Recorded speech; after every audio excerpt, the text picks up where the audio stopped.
Bismillahirrahmanirrahim. Assalamualaikum warahmatullahi wabarakatuh.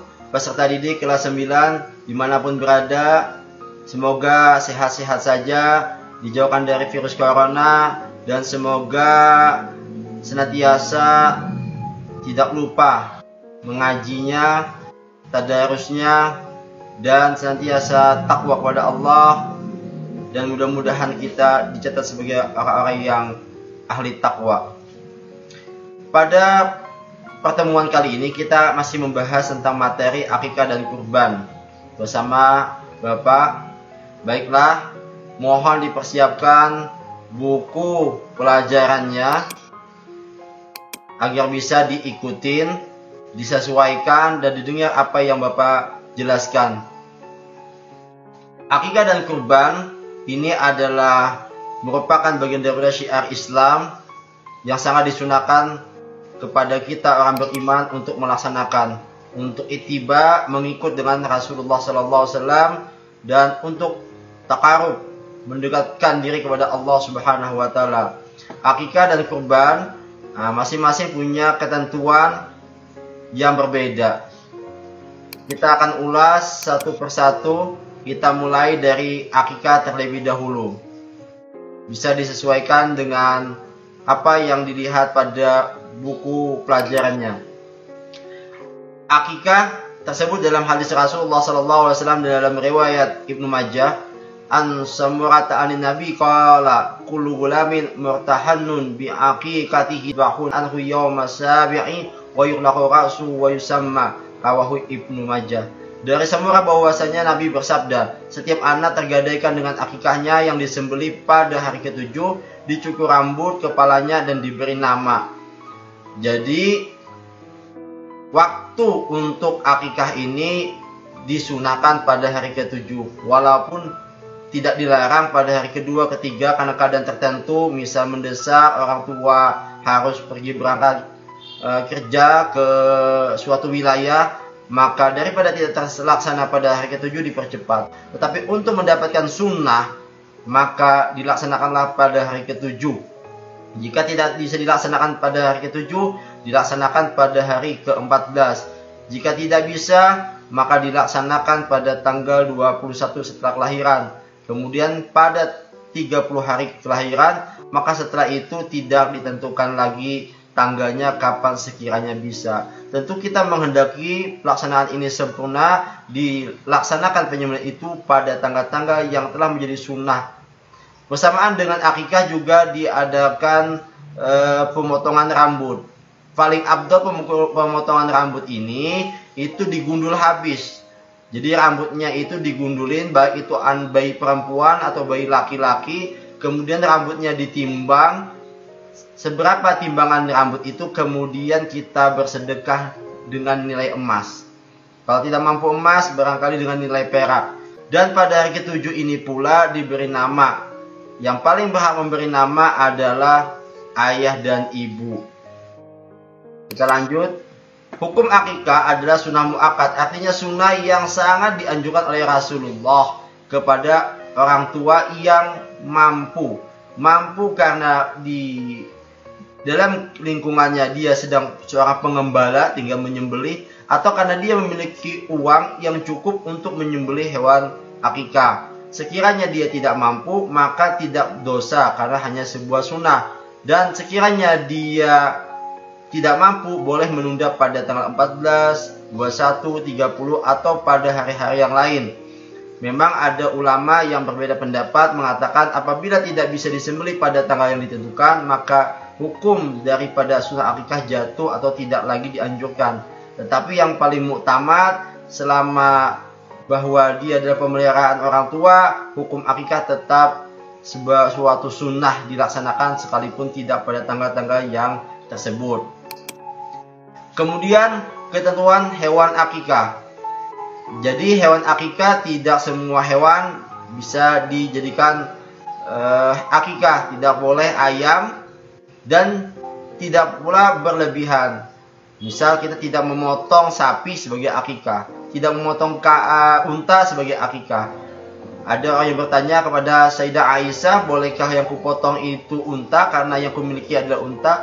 Aisyah mengatakan tidak seperti itu, karena yang disunahkan dalam akikah itu adalah kambing dan domba.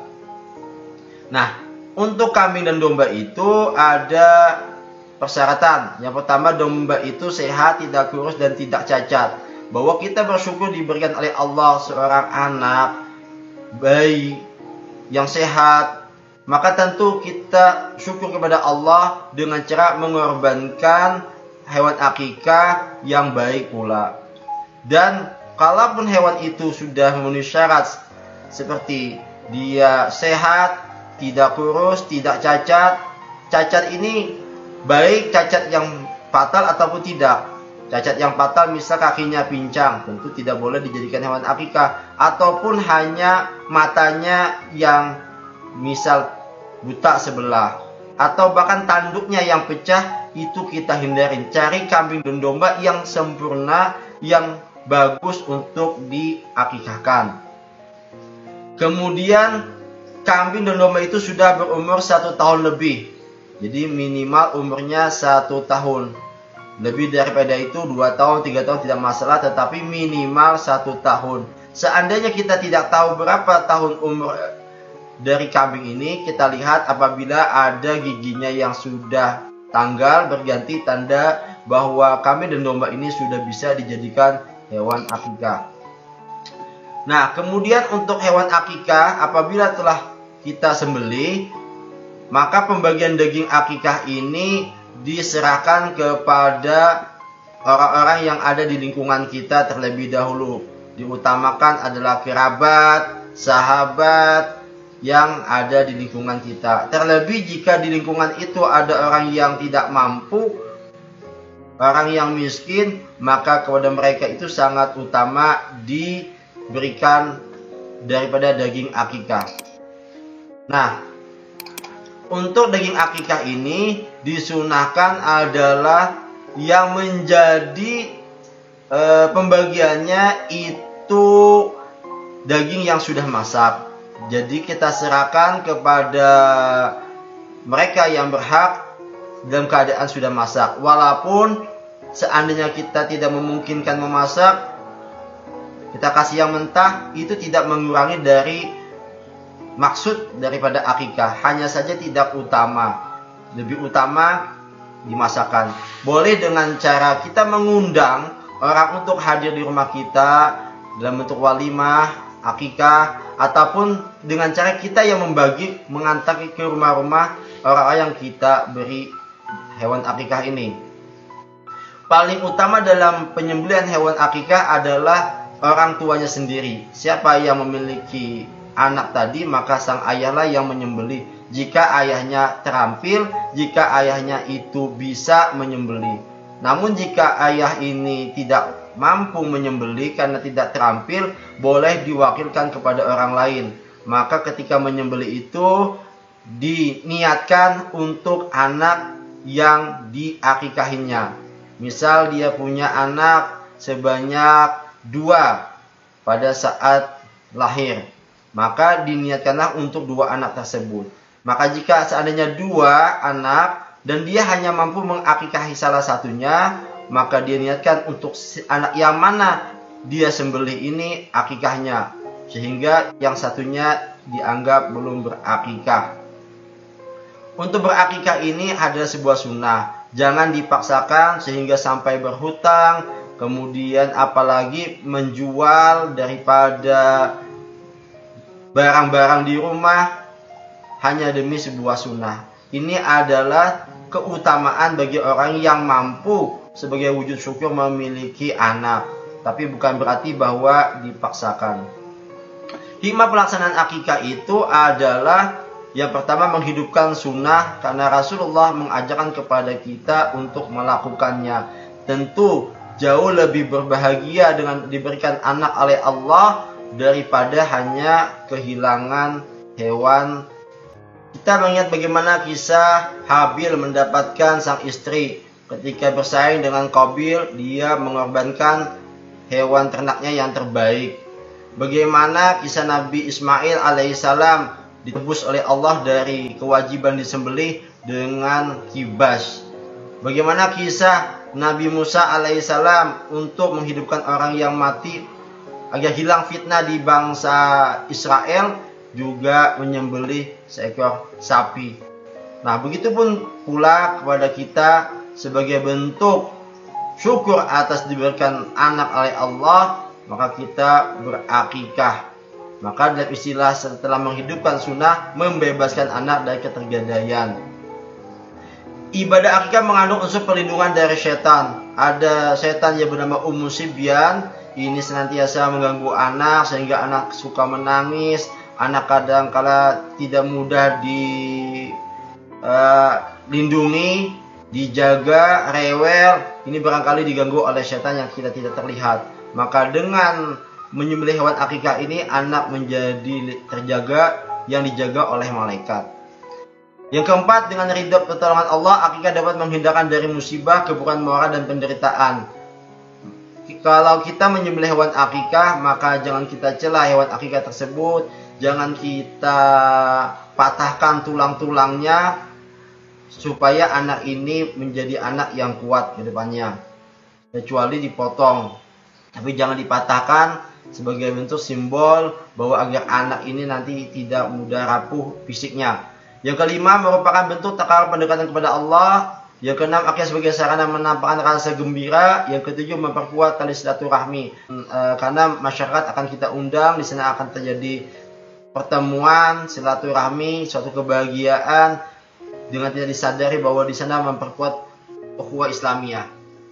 Kemudian hukum kurban ini ada sunnah muakkad. Kalau akikah hanya disunahkan untuk satu kali dalam seumur hidup, sedangkan hukum kurban ini dilaksanakan saban tahun dengan jumlah yang tidak ada batasannya.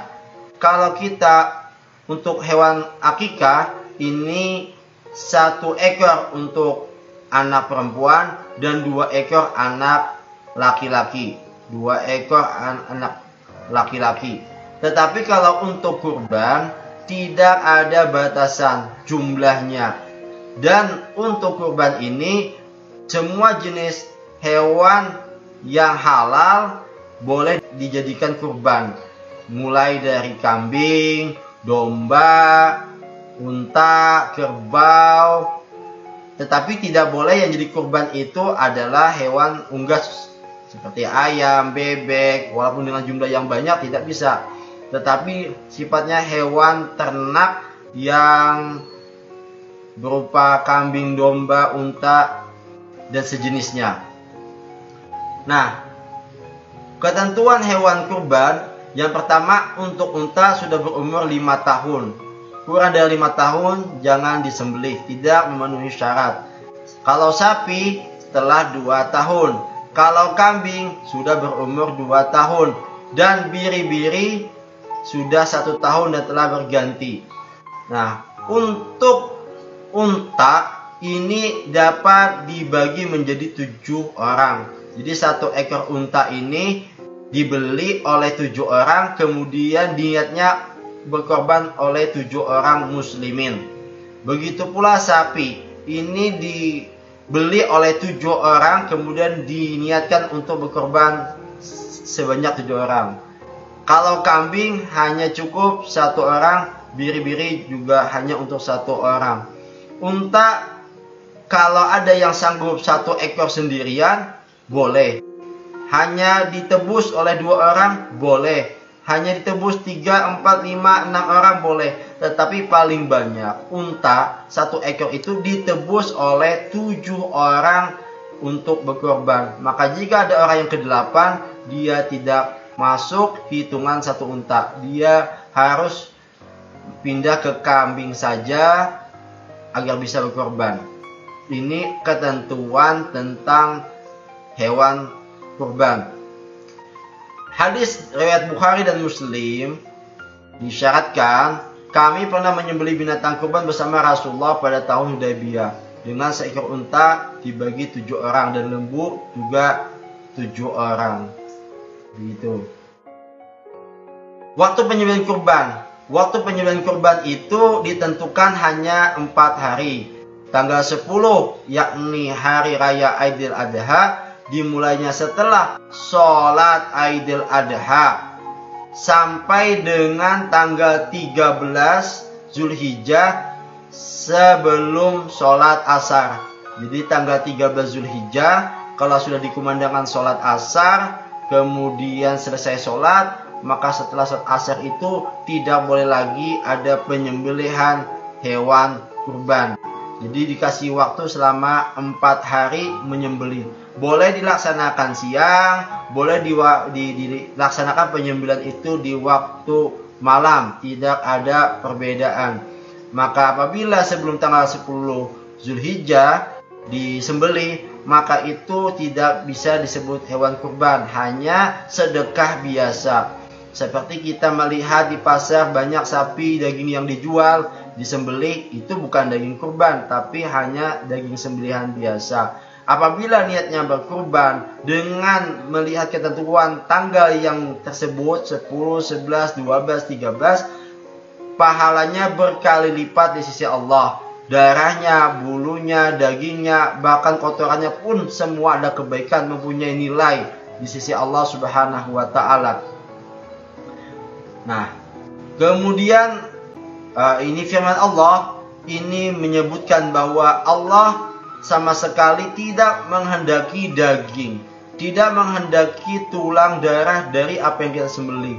Tetapi semua apa yang kita kurbankan itu kembali kepada diri kita sendiri. Kebaikan itu kembali kepada diri kita sendiri.